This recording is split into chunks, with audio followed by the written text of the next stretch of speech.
Sir రాష్ట్రంలో లా and order ఎలా ఉంది? లా అండ్ ఆర్డర్ బాగుంటే సోషల్ మీడియా మొత్తాన్ని బ్యాన్ చేస్తామని రాదండి.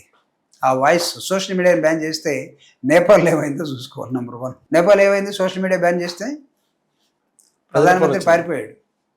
అడ్రస్ కలండి. అవునా? అయినా సోషల్ మీడియాని బ్యాన్ చేయాలంటే ముఖ్యమంత్రి చేతుల్లో ఒక చట్టాన్ని తీసుకొస్తామన్నారు. సోషల్ మీడియాని బ్యాన్ చేయడానికి కట్టడి చేస్తామంటున్నారు. It is not under the act of state list కాదు.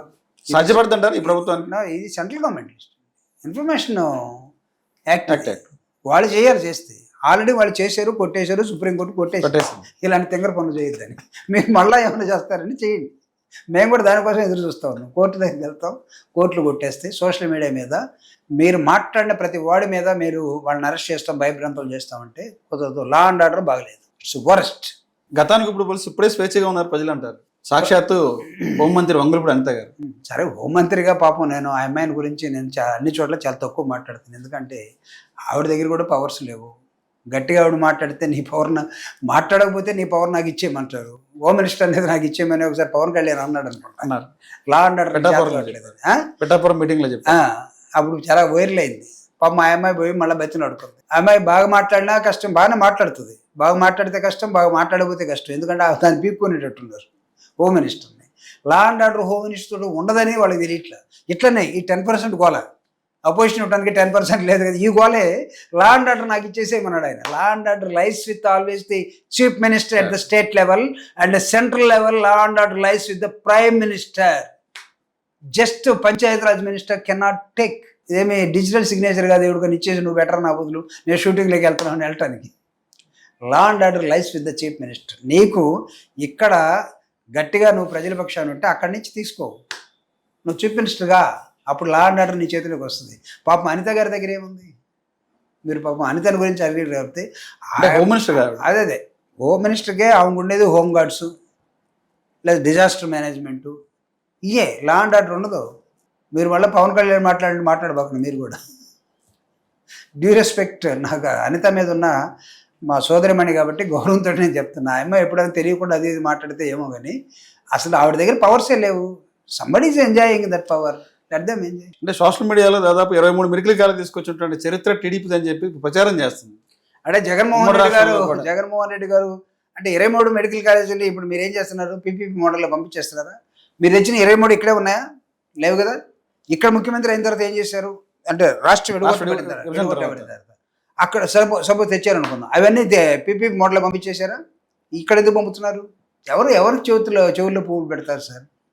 అంటే నేను చెప్పేది, ఒకవేళ మాట్లాడినా ట్రై టు స్పీక్. ఎట్లా ఉండాలంటే నిర్దిష్టంగా మాట్లాడటానికి ఒక ప్రయత్నం చేయండి. It should not be in the air. ఏదో గాలిలో మాట్లాడుకోవడం కోసం, ఏదో కౌంటర్గా మాట్లాడడం కోసం. జగన్మోహన్ రెడ్డి గారు నిన్న మెడికల్ కాలేజ్, నిన్న ఆయన ప్రెస్ మీట్లో 3 అంశాలు. ఒకటి, యూరియా కోసం రైతులు పడుతున్నటువంటి తపన, దాన్ని అర్థం చేసుకోలేకపోవడం. నా ప్రభుత్వంలో నిన్నప్పుడు రైతులు ఏ పంటకు కూడా గిట్టుబాటు ధర లేకుండా ఉద్యమాలు చేసిన ఘటన లేవు. ఎక్కడ ఇబ్బంది పడలేదు, రోడ్లు ఎక్కలేదు. కారణం ఏంటంటే రైతుల తరఫున మనసు పెట్టి ఆలోచించాం. 3,500 కోట్ల రూపాయలు స్థిరీకరణ నిధిని పెట్టి, లేకపోతే మార్కెట్ను కూడా ప్రైవేట్ వాళ్ళతోటి పోటీ పెట్టి మేము వాళ్ళ వేలం పాటలో ఉండి ప్రభుత్వం తరఫున వాళ్ళకి ఏది కావాలో చేసాం. ఎందుకు చేయలేకపోతున్నారు? 2, మెడికల్ కాలేజ్. నా రీజన్లో దాదాపు ఈ రీజన్లో ఆయన 17 మెడికల్ కాలేజ్ అవుట్ ఆఫ్ 17 ఒక 7 వచ్చేసాయి. రిక్రూట్మెంట్ అయిపోయింది. మొత్తం క్లాసులు ప్రారంభమయ్యాయి. మిగతా ఇంకొక 5 కావాల్సిన అవసరం ఉంది. సో ఇవన్నీ కొన్ని బిల్డింగ్స్ ఉంచాడు. అతను ఎక్కడ దాచుకోలేదే.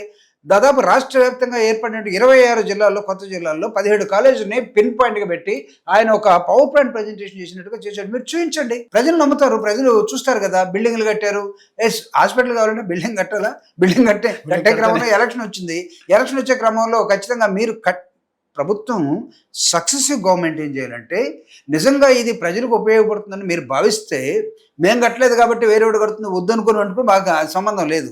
సక్సెసివ్ గవర్నమెంట్ ఇది కంటిన్యూస్ ప్రాసెస్లో కొన్ని అంశాలని, కొన్ని అజెండాలని ముందుకు తీసుకెళ్ళాలి. హెల్త్, జగన్మోహన్ రెడ్డి గారు 17 మెడికల్ కాలేజీల్లో ఒక 10 ఆగిపోయి ఉన్నాయి. ఈ 10ని మీరు ముందుకు తీసుకెళ్ళండి. ఎందుకు ఆపేశారు? నేను అడుగుతున్నా, హెల్త్ మీకు ముఖ్యం లేదా? అంటే రాష్ట్ర ముందుకు తీసుకెళ్ళలేక రాష్ట్ర ఖజానాన్ని వైసీపీ విధ్వంసం చేసిందంటారు పదే పదే. గవర్నమెంట్ లో ఏ ముఖ్య నాయకుడైనా మంత్రి అయినా ఎవరైనా సరే గత 5 ఏళ్లలో రాష్ట్రాన్ని ఆర్థికంగా విధ్వంసం చేశారు జగన్మోహన్ రెడ్డి గారు. నిజంగా ఆ పరిస్థితి ఉందంటారా? సరే, ఇది ప్రతిదానికి విధ్వంసం జగన్మోహన్ రెడ్డి గారు రాష్ట్ర ప్రభుత్వం చేశారంటే, నేను ఇందాక చెప్పాను మీకు, 2,75,000 కోట్ల రూపాయలని ప్రజలకి అవ్వలేలగా వాళ్ళ అవసరాల కోసం జగన్మోహన్ రెడ్డి గారు వెల్ఫేర్ యాక్టివిటీని పెట్టి, షో మీ వన్ ఇన్సిడెంట్. ఈ 15 నెలల పరిపాలనలో మీరు రాష్ట్ర ఖజానాకి దెబ్బ పడకుండా మీరు వెల్ఫేర్ యాక్టివిటీస్ని జగన్మోహన్ రెడ్డి గారు తీసుకెళ్ళినట్టుగా భారీ ఎత్తున ఎక్కడైనా ఒకళ్ళు తీసుకెళ్తే అది చూపించండి. నెంబర్ 2, మీరు జగన్మోహన్ రెడ్డి గారు ఖజానాన్ని ఖాళీ చేశారంటున్నారు, అప్పులు చేశారంటున్నారు. మీరేం చేశారు? 2 లక్షల కోట్ల అప్పులు ఇప్పటికీ చేసేసారు 14 నెలల్లోనే, 15 నెలల్లోనే. You have been reach. అసలు ఆ లైను తాకకూడనట్టు లైన్ని మీరు దాటి వెళ్ళిపోయారు అప్పులు చేయటం. 2 లక్షల కోట్లు 15 నెలల్లో చేసి మేము అద్భుతంగా పరిపాలిస్తున్నాము, జగన్ కన్నా మేము గొప్ప అంటే మీకు టేబుల్ ఏంటి సార్? జగన్మోహన్ రెడ్డి గారు 15 నెలల పరిపాలన మొట్టమొదట, చంద్రబాబు నాయుడు గారి కూటమి ప్రభుత్వ పరిపాలన ఈ 15 నెలలు. ఒకటేంటి, జగన్మోహన్ రెడ్డి గారికి దురదృష్టం ఏంటంటే 2 సంవత్సరాలు కరోనా వచ్చి, కరోనాలో కూడా రాష్ట్రంలో ఒక్క మనిషి కూడా ఇబ్బంది పడకుండా అతనికి ఉన్నటువంటి వైద్యంలో ఉన్నటువంటి ఎంప్లాయీస్ మొత్తాన్ని అతను ముందుకు పంపించి ప్రజలకు ఇచ్చినటువంటి సర్వీసెస్ ఏదో స్టిల్ పీపుల్ ఆర్ రిమెంబరింగ్. పారిపోలేదు ఎక్కడికి. ఆయనకి 2 సంవత్సరాలు చేతులు కట్టేసినట్టుగా పరిపాలనలో ఏమీ లేకుండా చేశారు. అయినా తట్టుకొని ముందుకు వచ్చి నిలబడి చేశాడు. మీకు అది లేదు కదా, you are with free hands. మీకు పెద్ద సెంట్రల్ గవర్నమెంట్ సహకారం ఉంది, మీకు కూటమిలో నాయకులు మీ మీద వాళ్ళని ఎవరు సరే ఇక్కడున్నా లేకపోయినా సినిమాలు తీసుకున్నా వాళ్ళు వచ్చేసి మైక్ పట్టుకుని మీ గురించే మాట్లాడతారు. నేను చూసాం కదా అనంతపూర్లో, వాళ్ళు ఎవరు జనసేన నాయకులు జెండాలు ఎత్తితే లేదు లేదు లేదు మన నాయకుడు కోసం మన జెండాలు ఎత్తకూడదు, ఆయన జెండాలు ఎత్తారు, మీరు కూర్చోండానికి కష్టపడుతున్నాడు ఇతను. ఎందుకు కష్టపడుతున్నాడు నాకైతే అర్థం కాలేదు. దేవుడు ఇచ్చిన తమ్ముడు అంటే సరే మంచిదే, అంటే కలిసి ఉండటం కూడా మంచిదే. ఎంతకాలం 2014-19 కలిసి ఉన్నటువంటి వాళ్ళు 19-24 వచ్చేసరికి ఏమైపోయారు? మీరు ఏమైపోయారు? రాష్ట్రం విడిపోయినప్పుడు మీరు కలిసే ఉన్నారు కదా. నెక్స్ట్ ఎన్నికల్లో ఎక్కడికి వెళ్ళారు? ఎందుకు? బీఎస్పీ ఎక్కడుంది, మాయావతి ఎక్కడుంది, కమ్యూనిస్టులు ఎక్కడున్నారు, సిపిఐ వాళ్ళు, సిపిఎం వాళ్ళు, లేకపోతే ఇంకొక అన్ని పార్టీలు ఎందుకు ఎత్తుకున్నారు మీరు? దేవుడు ఇచ్చిన తమ్ముడైతే అప్పుడే దేవుడు లాగేశాడు వెనక్కి, మాయం చేశాడా? లేదు కదా. ఇవన్నీ ఎందుకు సార్? అవకాశవాదంగా మాట్లాడదలుచుకున్నారు, మాట్లాడుకోండి. But we're not trying to blame previous government. Jaganmohan Reddy గారికి ఏమి తెలియదు మెడికల్, జగన్మోహన్ రెడ్డి గారికి అడ్మినిస్ట్రేషన్ ఏం తెలియదు అనుకుందాం. మెడికల్ కాలేజ్ అర్థమే తెలియదు జగన్ కంటే అనుకుందాం. జగన్మోహన్ రెడ్డి గారికి ఏమి తెలియదు, ఆయన లెర్నర్, అడ్మినిస్ట్రేషన్ లెర్నింగ్లో ఉన్నాడు, స్టూడెంట్ అనుకుందాం. మరి ఒక స్టూడెంటే ఇంత అద్భుతంగా చేయగలిగితే మీరు ప్రొఫెసర్ కదా, 40 years కదా మీరు ప్రొఫెసర్, వీసీ వైస్ ఛాన్సలర్ అంటావా తర్వాత? వైస్ ఛాన్సలర్ అంటావా? మీరు ఆ లెవెల్ కదా. మీరు ఎందుకు పడిపోయారు? 14-19లో ఎందుకు పడిపోయారు సార్? 19-24లో ఎందుకు పడిపోయారు మీరు? ప్రజలు ఎందుకు వచ్చేసారు? కాబట్టి ఇలాంటివన్నీ మాట్లాడుకునే ముందు కొంచెం ఆలోచించుకొని, జగన్మోహన్ రెడ్డి గారికి ఏమీ తెలీదు. ఎస్, జగన్మోహన్ రెడ్డి గారు హార్వర్డ్ యూనివర్సిటీలో చదవలేదు, నో డౌట్. జగన్మోహన్ రెడ్డి గారు వెంకటేశ్వర యూనివర్సిటీలో ఎకనామిక్స్లో లేరు, no doubt. But Jaganmohan Reddy గారిని ప్రజలు ఎన్నుకున్నారు. రాజశేఖర రెడ్డి గారి ఆలోచన విధానాన్ని ముందుకు తీసుకెళ్ళడం కోసం వైఎస్ఆర్ కాంగ్రెస్ పార్టీ వచ్చింది. జగన్మోహన్ రెడ్డి గారు ప్రజలు ఉవ్వెత్తున లేచినటువంటి ఒక ఉద్యమంలో ఈయనే మా నాయకుడు అని చెప్పుకున్నాడు. ఆయన దానికి తగ్గట్టుగా పరిపాలన తీసుకొచ్చాడు. నేను చెప్తాను ఈరోజు గర్వంగా, ఈ రాష్ట్రంలో పేదంటి పిల్లవాళ్ళ ప్రపంచాన్ని ఏలాలి అనే దశకి ఇంగ్లీష్ మీడియాన్ని ఇంట్రడ్యూస్ చేసినటువంటి వ్యక్తి. ఎడ్యుకేషన్లో ఒక రెవల్యూషన్ నాడు నేడు.